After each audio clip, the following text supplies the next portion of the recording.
বিসমিল্লাহির রহমানির রহিম। সম্মানিত বন্ধুগণ, আসসালামু আলাইকুম। আজকে আপনাদেরকে দেখাবো আপনারা কিভাবে খুব সহজে পাসপোর্ট সাইজ ছবি তৈরি করবেন।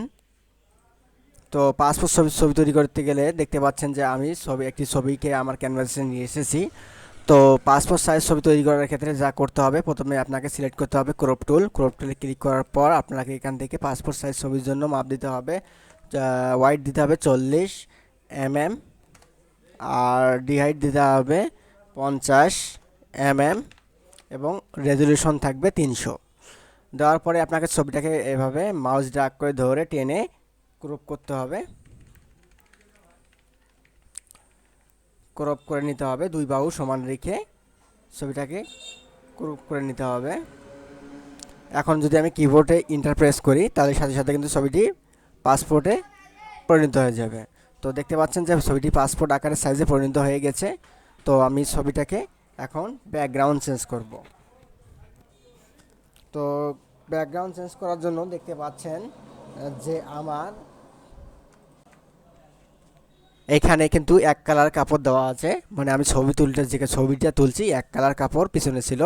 তো সেই জন্য আমি সহজে কিন্তু ব্যাকগ্রাউন্ডটা চেঞ্জ করে নিতে পারবো। তো ব্যাকগ্রাউন্ড চেঞ্জ করার জন্য আমাকে যা করতে হবে, এটির নাম হচ্ছে magic on tool. Magic on টুলে সাজিয়ে নিতে হবে। তো ম্যাজিক অন টুলে ক্লিক করব, করার পরে আমি চলে আসবো ছবির উপরে। আসার পর আমি শিপ কিবোর্ডের শিপ চেপে ধরে ম্যাজিক বারবার প্রেস করব। দেখতে পাচ্ছেন আমি কিবোর্ডে শিপ চেপে ধরে ম্যাজিক বারবার প্রেস করছি। প্রেস করার সাথে সাথে ম্যাজিকটি কিন্তু সারা অংশে ছড়িয়ে পড়তেছে। এবং পুরো ছবির সিলেকশনটাকে অবজেক্ট আর সাবজেক্টকে কিন্তু আলাদাভাবে সিলেকশন করে রেখেছে। তো আমি এখন কিবোর্ড থেকে ব্যাক স্পেস প্রেস করব। ব্যাক স্পেস প্রেস করার সাথে সাথে দেখতে পাচ্ছেন যে আমার ব্যাকগ্রাউন্ডটা পরিবর্তন হয়ে গেছে। তো ব্যাকগ্রাউন্ড আপনারা যে কোনো কালার দিতে পারবেন। তো এখান থেকে ব্যাকগ্রাউন্ড কালার চেঞ্জ করার জন্য এই দেখতে পাচ্ছেন ব্যাকগ্রাউন্ড কালার, এইখানে যে কালারটা থাকবে সেটি কিন্তু ব্যাকগ্রাউন্ড কালার হিসেবে আপনার এখানে প্রোভাইড হয়ে যাবে। তো আপনারা ইচ্ছা করলে যে কোনো কালার দিতে পারেন। তো আমি গ্রিনে দিয়ে নিচ্ছি।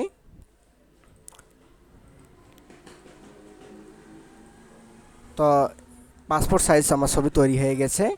তো এখন আমি ছবিটাকে যদি সুন্দর করতে যাই, তো ছবিতে দেখতে পাচ্ছেন আপনারা যে ছবিটাতে একটি ব্রাইটনেস প্রয়োজন। তো ব্রাইটনেস প্রয়োজন হলে আমি কিবোর্ড থেকে Ctrl+M প্রেস করব। Ctrl+M প্রেস করার সাথে সাথেই দেখতে পাচ্ছেন যে আমার ছবিটাতে কিন্তু আমি যদি উপরের দিকে যাই তাহলে আলো বেড়ে যাচ্ছে, আর যদি নিচের দিকে যাই তাহলে ডার্কনেস হচ্ছে। তো আমার ছবিটাতে আলো প্রয়োজন, তো আমি উপরের দিকে দিব। দেখতে পাচ্ছেন যে ব্রাইটনেস হয়ে গেল। তো এখন ছবিটা কিন্তু পাসপোর্ট সাইজ আকারে সম্পূর্ণ ছবিতে রূপান্তরিত হয়েছে। এখন যদি আমি মুখের মধ্যে কোনো রকম দাগ থাকে তাহলে আমি সেটি তুলে দেবো কীভাবে? তো দেখতে পাচ্ছেন এটির নাম হচ্ছে ব্রাশ টুল, হেলিং ব্রাশ টুল। তো হেলিং ব্রাশ টুল দ্বারা আমরা ছবির উপরে এসে প্রেস করে ধরে ওয়াল চেপে ধরে আমরা ছবির ভালো অংশে ক্লিক করব। ভালো অংশে ক্লিক করার সাথে সাথে এখন যদি আমরা এই দাগে দেখতে পাচ্ছেন যে এখানে একটা স্পট রয়েছে। তো স্পট রয়েছে, এই স্পটে যদি আমরা ক্লিক করি তাহলে কিন্তু এই স্পটটা এখানে থাকবে না। দেখতে পাচ্ছেন যে নাই, স্পেসটা কিন্তু চলে গেছে। এখানে দেখতে পাচ্ছেন এখানেও একটি স্পট রয়েছে।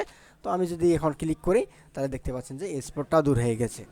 তো আমি যদি এখন একটু ছবিটাকে আরও সুন্দর করতে যাই তাহলে আমাকে যা করতে হবে, আমাকে সাজিয়ে নিতে হবে আইডাপার টুলের। আইডাপার টুল, এটির নাম হচ্ছে আইডাপার টুল। আইডাপার টুল দ্বারা আমি ছবির ভালো অংশে ক্লিক করব। ভালো অংশে ক্লিক করার সাথে সাথে দেখতে পাচ্ছেন যে এই কালারটা কিন্তু এইখানে প্রোভাইড হয়ে গেছে ব্যাকগ্রাউন্ড কালারে। তো এখন আমাকে সাজিয়ে নিতে হবে ব্রাশ টুলের। এটির নাম হচ্ছে ব্রাশ টুল।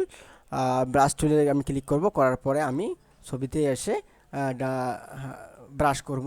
তারপর দেখতে পাচ্ছেন যে ব্রাশ করার সাথে সাথে আমার ছবিতে যে কালো দাগগুলো ছিল সেই দাগগুলো কিন্তু উঠে যাচ্ছে। যেখানে যেখানে ছবির খারাপ অংশ রয়েছে সেখানে সেখানে আমরা ব্রাশ করে দেব।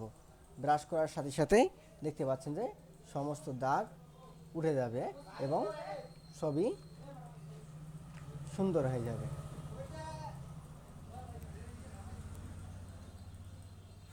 দেখতে পাচ্ছেন যে আমার মোটামুটি ছবির কাজ শেষ। এখন যদি আমার মনে হয় যে চোখের যে মনিতে একটু কালি প্রয়োজন, তাহলে আমি এখানে সাহায্য নেব বার্ন টুলের।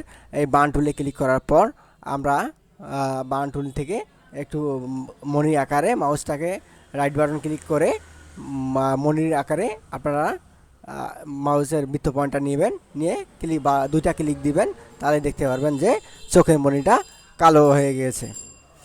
তো এই ছিল ভিডিও, খুব শর্টকাটে আপনারা পাসপোর্ট সাইজ ছবি তৈরি করতে পারবেন।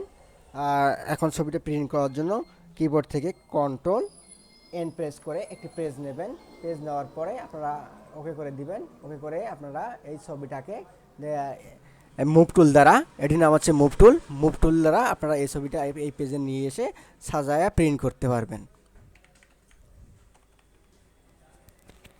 তো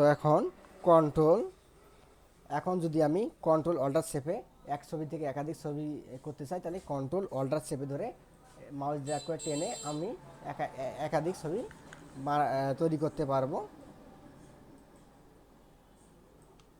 হ্যাঁ, এখন আমার ছবি নেওয়া শেষ। এখন আমি ছবিটাকে প্রিন্ট করবো কীভাবে, এখন ছবিটাকে প্রিন্ট করার জন্য কিবোর্ডের কন্ট্রোল প্রেস করে ধরে পি প্রেস করব। কন্ট্রোল পি প্রেস করার সাথে সাথে ছবিটা কিন্তু আমার প্রিন্টের উপযুক্ত প্রিন্টের অপশন চলে এসেছে। প্রিন্টের অপশন চলে আসার পর আমরা এখানে দেখতে পাচ্ছেন, এখানে লেখা আছে সেন্টার ইমেজ। এই সেন্টার ইমেজ একটাকে টিক মার্কে তুলে দেবো, দেওয়ার পর এখান থেকে টপের ক্রস করে দেবো। দেওয়ার পরে এখন আমরা প্রিন্ট অপশনে আছে, এখানে প্রিন্টে ক্লিক করব।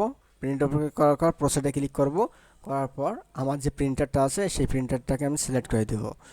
তো প্রিন্টার এটা আছে, আমি যদি এখন ওকে করে দেই, এই ছবিটা কিন্তু আমার প্রিন্টার দিয়ে প্রিন্ট হয়ে বের হয়ে যাবে। তো এই ছিল আজকের ভিডিওটি ভালো লাগলে চ্যানেলটি সাবস্ক্রাইব করবেন। ধন্যবাদ, ভালো থাকুন।